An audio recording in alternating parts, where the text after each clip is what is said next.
Chapter 6 of Lucky Lure at Arrow Point. Again coming to you from my front porch.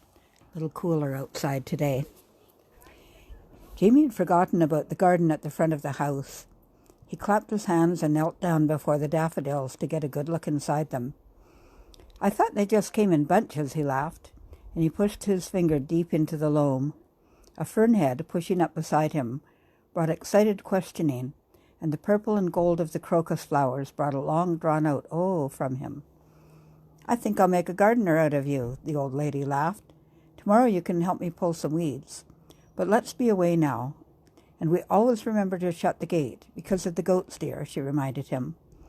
Almost immediately they were on the white sand, and Jamie kicked it up with his feet and shouted to see it fly into the air. The puppy, stumbling along behind, stuck his wet nose into it and blew. Sand stuck to his nose. Sand got into his mouth. He looked so indignant that Jamie and his grandmother exploded into laughter. Everything was so new to Jamie that he stopped every step or two and stared. The puppy was no better, but instead of staring, he sniffed. It took them a long time to get to the wharf. The wharf was old and worn with the weather.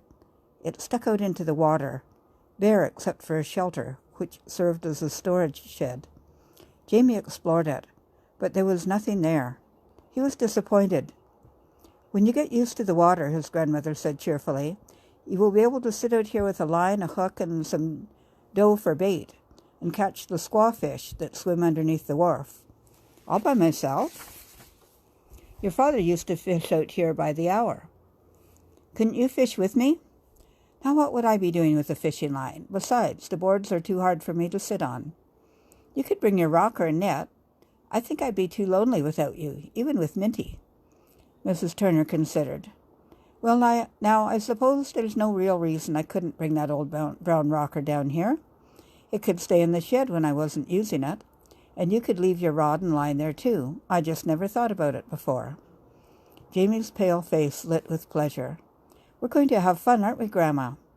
Maybe I'll catch a big fish, and you can help me pull it in. And now let's go to see the little house, the one the fishermen use. Mr. Craig told me all about it. Sure you aren't too tired?" Jamie shook his head. Minty shook his too, and Jamie giggled. Minty waddled along behind them, but not straight.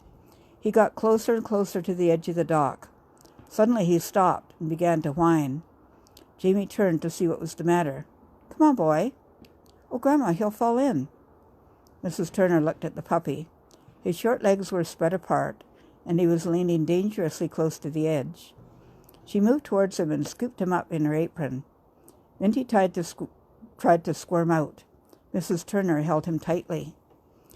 "Grandma, I think he was looking at something."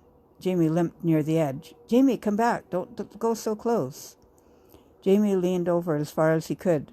"Oh, Grandma, come and see." Mrs. Turner held the struggling puppy with one hand, and with the other she pulled her grandson back from the edge. "Now let's see what all the fuss is about. I declare the two of you nearly scared me out of a year's growth." She looked into the deep water underneath the wharf, and she caught her breath. There, almost motionless, resting in the water, in the shadow of the boards above it, was the biggest, longest fish she had ever seen. She blinked her eyes, and it was still there. Oh my," she exclaimed. "If the fishermen could only see that, they'd be here in a flash. And I could rent the little house all summer long. Even your grandfather never caught a fish that size. I'll tell Captain Jones about it, that I will. Not that I think he'll believe me." "Oh, he will," said Jamie, hopping excitedly up and down beside his grandmother. "He told me about a fish, 4 feet long, that used to come here, only he doesn't know it's still here. I'll tell him about it, may I?" "Yes, you tell him." Jamie's grandmother smiled down at him. "Now that's quite enough excitement for the day." "But can't we go to the little house? You promised." And so they wandered through the sunshine and up to the door of a small weathered cabin. It looked like a doll's house. Bunks stood on either side of the single room. A little stove squatted in between, and a wood box, a table, and some homemade chairs completed the furnishings. Everything was shining clean. "This is where the fishermen stay when they come. 2 of them are coming on the next boat." "Oh, Grandma, do you suppose they'll take me with them when they fish? And what if they catch the big one? Don't ask them to take you, laddie. They come here to fish, and I charged them for staying in this cabin. But Mr. Craig will be along one of these days, and he'll take you for sure. Then I hope he gets the big one, Grandma. Grandma, what's that? Something was scratching at the door. A coyote, maybe? Jamie's eyes grew round with fear. It's only Minty. We forgot to let him in. Jamie looked at his puppy, and he felt rather silly. He'd really try not to be such a scaredy cat. And that's the end of chapter 6.